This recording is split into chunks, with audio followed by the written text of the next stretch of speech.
বর্তমানে প্ল্যানেটদের যে পজিশন রয়েছে জোডিয়াকে, তাদের প্রভাব কিন্তু আমাদের জীবনের ওপর অপরিসীম।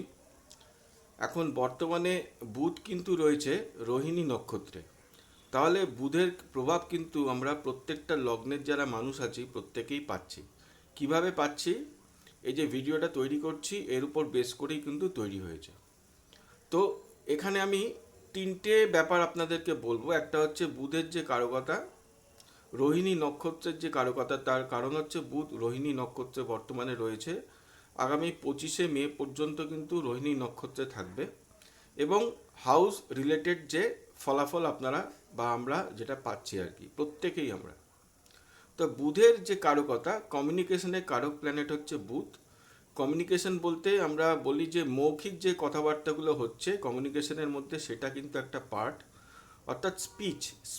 বুধ হচ্ছে স্পিচের কারক প্ল্যানেট। আমরা যে কথাবার্তা বলছি তার কারক প্ল্যানেট হচ্ছে বুধ। কিভাবে আমরা কথাবার্তা বলবো, আমাদের কথাবার্তার মধ্যে কতটা যুক্তি থাকবে, কতটা সাবলীল ওয়েতে আমরা কথাবার্তা বলতে পারবো, এগুলো কিন্তু বুধ নির্দেশ করে।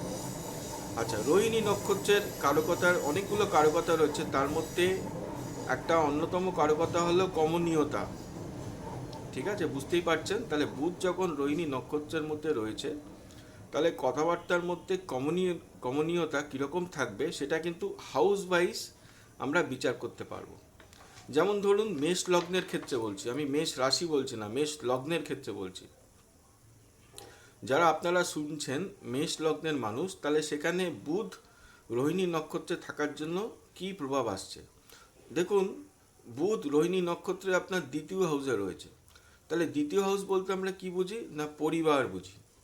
তাহলে পরিবার যে লোকজন রয়েছে তাদের কমিউনিকেশনের মধ্যে, অর্থাৎ তাদের কথাবার্তার মধ্যে কিন্তু কমনীয়তা ভাবটা কিন্তু থাকবে। এবং আপনার সঙ্গে যখন বিশেষ করে কথাবার্তা বলছে মেষ লগ্নের যারা মানুষ, আপনার সঙ্গেও কিন্তু কমনীয় ভাব থাকবে তাদের। এবার দ্বিতীয় হাউস, অর্থাৎ দ্বিতীয় যে রাশি রয়েছে, যদি আপনার বৃষ লগ্ন হয়ে থাকে, বৃষ লগ্ন, তাহলে বৃষ লগ্নেতেই কিন্তু বুধ রয়েছে রোহিণী নক্ষত্রে। তাহলে আপনার চিন্তা ভাবনার মধ্যে বা আপনি চাইবেন আপনার কথাবার্তার মধ্যে যেন কমনীয়তা থাকে। এবার যাদের মিথুন লগ্ন, মিথুন লগ্নের ক্ষেত্রে কি হচ্ছে দেখুন, এটা হয়ে যাচ্ছে 12th হাউস। বুধ এখন যেই অবস্থানে রয়েছে, তো 12th হাউস মানে কি, আপনার দাদু, দাদু মানে হচ্ছে মায়ের বাবা, অথবা ঠাকুমা মানে বাবার মা, তার কমিউনিকেশনের মধ্যে কিন্তু যথেষ্ট কমনীয়তা থাকবে। এবং সে যখন আপনার সঙ্গে কথা বলবে সে কিন্তু যথেষ্ট কমনীয়তা প্রদর্শন করবে।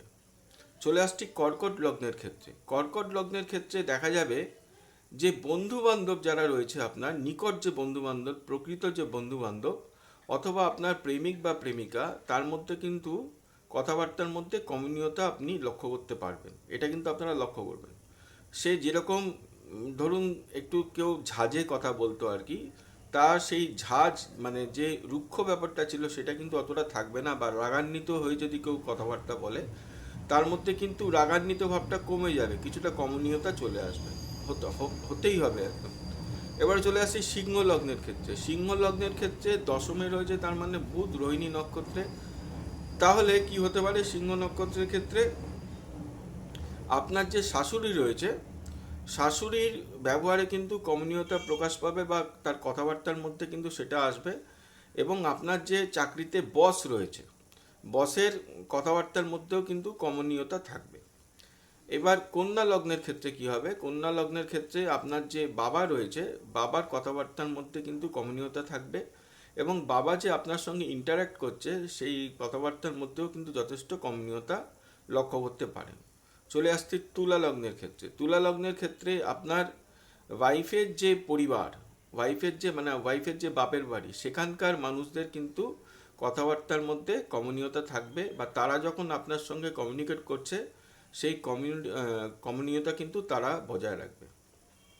এবার চলে আসছি বৃশ্চিক লগ্নের ক্ষেত্রে। বৃশ্চিক লগ্নের ক্ষেত্রে সপ্তমভাবে আপনার বুধ রয়েছে হচ্ছে আপনার রোহিণী নক্ষত্রে। তাহলে আপনার ওয়াইফের যে কথাবার্তা সেখানে কিন্তু কমনীয়তা থাকবে। বা আপনার যে হাজব্যান্ড রয়েছে তার কথাবার্তার মধ্যেও কিন্তু কমনীয়তা থাকবে যদি আপনি জাতিকা হন। তারপরে ধনু লগ্নের ক্ষেত্রে আপনার যে অফিস কলিগরা রয়েছে বা সাবঅর্ডিনেট রয়েছে তাদের কথাবার্তার মধ্যে কিন্তু যথেষ্ট কমনীয়তা থাকবে। চলে আসছি মকর লগ্নের ক্ষেত্রে, পঞ্চমভাবে রয়েছে, তাহলে আপনার যে সন্তান রয়েছে তার কথাবার্তার মধ্যেও দেখবেন পোলাইটনেস চলে আসছে। সে যখন আপনার সঙ্গে ইন্টারাক্ট করছে সুন্দরভাবে কিন্তু কমনীয় ওয়েতে কিন্তু তার কথাবার্তাগুলো প্রকাশ পাচ্ছে। এবার কুম্ভ লগ্নের ক্ষেত্রে চতুর্থে যখন বুধ রয়েছে রোহিণী নক্ষত্রে, আপনার মায়ের কথাবার্তার মধ্যে কিন্তু কমনীয়তা প্রকাশ পাবে। এবার মীন লগ্নের ক্ষেত্রে তৃতীয় রয়েছে বুধ রোহিণী নক্ষত্রে, আপনার যে ভাই বোন রয়েছে তার সঙ্গে সম্পর্ক কিন্তু যথেষ্ট ভালো হবে। তার কারণ হচ্ছে তাদের যে কথাবার্তা সেই কথাবার্তার মধ্যে কমনীয়তা থাকবে। তো এইটা ছিল 12টা লগ্নের সাপেক্ষে বুধ যে রোহিণী নক্ষত্রে অবস্থান করেছে, তাহলে সেখানে কি ফলাফল হচ্ছে এখন ট্রানজিটে সেই সম্বন্ধে আলোচনা। যদি আপনাদের ভিডিওটা ভালো লেগে থাকে তাহলে অতি অবশ্যই চ্যানেলটিকে সাবস্ক্রাইব করবেন। এবং কি ধরনের ভিডিও আপনারা আরও শুনতে চান, এইরকম ভিডিও আপনারা কি শুনতে চান, ট্রানজিটের ভিডিও, যেখানে গ্রহরা বিভিন্ন পজিশনে বর্তমানে রয়েছে এবং সেই পজিশনগুলো ক্রমাগত চেঞ্জ হচ্ছে, তার জন্য আপনাদের জীবনে কি প্রভাব পড়তে পারে, সেই সমস্ত আলোচনা নিয়ে কিন্তু পরবর্তী সময়ে হাজির হব। এবং আমার প্রত্যেক দিন যে ভিডিওগুলো আমি দিই বিভিন্ন বিষয়ের ওপর দেওয়ার চেষ্টা করি, বৈচিত্র্য আনবার চেষ্টা করি। আপনারা ভিডিওটা লাইক করবেন, চ্যানেলটাকে সাবস্ক্রাইব করবেন এবং যদি পারেন আপনারা চ্যানেলটাকে একটু শেয়ার করে দেবেন। নমস্কার।